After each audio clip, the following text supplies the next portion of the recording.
আলাইকুম প্রিয় দর্শক। তো দেখতেছেন যে ধান মাড়াই কিভাবে করতে হয়। আহ, ধান কিভাবে আলাদা করতেছে দেখেন, কত পরিশ্রম করে এক প্লেট ভাত সামনে আসে, কত পরিশ্রম ত্যাগ স্বীকার করতে হয়।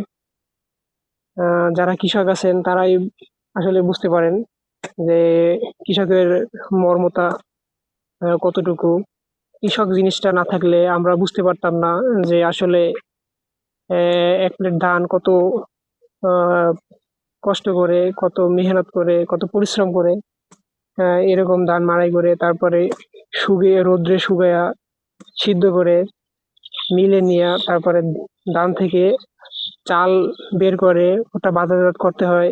কতটা পরিশ্রম করতে হয়, কিন্তু তারা তাদের ন্যায্য মূল্য মানে পায় না। তো আমি সবার দৃষ্টি আকর্ষণ করব, সবাই চেষ্টা করবেন যে সবার পাশে দাঁড়াতে। সবাইকে ধন্যবাদ।